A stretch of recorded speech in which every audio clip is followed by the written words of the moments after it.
Hey gang, what's up? Welcome back here to another episode of Intuitive Angling, and really appreciate you guys checking today's video out and spending some time with me today. I'm going to show you guys today what is rapidly becoming my new favorite early spring crankbait. Everybody out there knows that like wiggle warts and flat side crankbaits and shad wraps and that type of stuff are really good early spring crankbaits. I've got another one to add to your arsenal because I absolutely ripped them on it last week at Table Rock Lake. So I'm going to show you what it is, give you guys some tips and advice on how to fish it.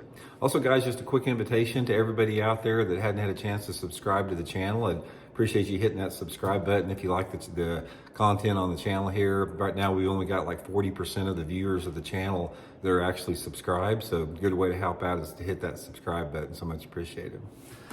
Okay guys, this what I'm going to show you here is I am super impressed with it, man. I've been down at the BFL down at Table Rock the last 3 days, and in practice down there I hammered them on this crankbait that I'm going to show you guys. And in the tournament we had a bad front went through and I had to switch over to a jerkbait from the crankbait, but in practice before that front went through, this was just an unbelievable bait.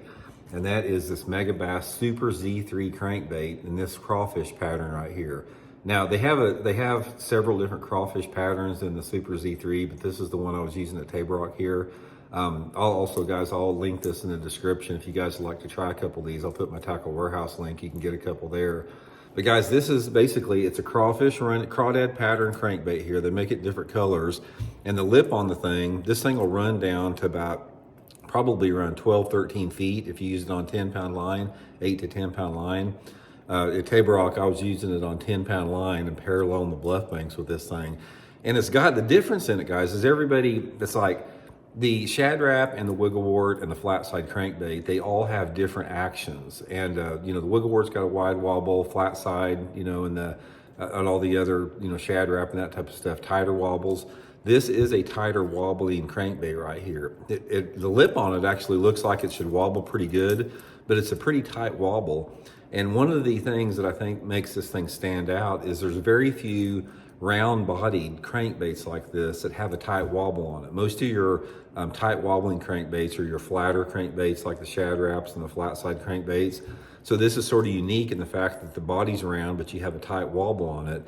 And the thing that really makes this good is in that cold water, that tight wobble sometimes is super effective combined with the crawfish pattern. And for whatever reason, they were really reacting to the belly on this thing, the belly color. So I think that it was a combination of the color and the fact the water temperatures were down in the mid 40s and the tighter wobble is the reason that they were biting this thing. Now what I was doing with it, I was getting on, like main lake and creek bluffs, and the bluffs varied as far as their slope on it. But what I did is I positioned my boat in anywhere between 5 to 10 foot of water, and I'd make long parallel casts. I had it on 10-pound test, Seaguar and Vizex line, fishing on that Megabass, the Megabass 110 special rod, and just using it with a slow retrieve on there. I actually, in the practice, I'd actually put a suspend strip on here to get it where it wouldn't float up. So I could just cast it out there and just I'd reel it down pretty fast until it hit the bottom. And then I'd just start slow cranking it and pulling it a little bit and let up and maybe stop. And when I stopped, it was important to have that suspend strip on there so the bait wouldn't flow up so I could keep contact with the bottom there. And just bouncing it down the ledges of those bluffs right there. Guys, I caught tons of fish on it. I was catching at least 30 fish a day in practice on it. Not all of them were keepers, but they were definitely biting it. And I mixed it up between a wiggle wart and I threw a shad wrap some. I did throw a flat side some.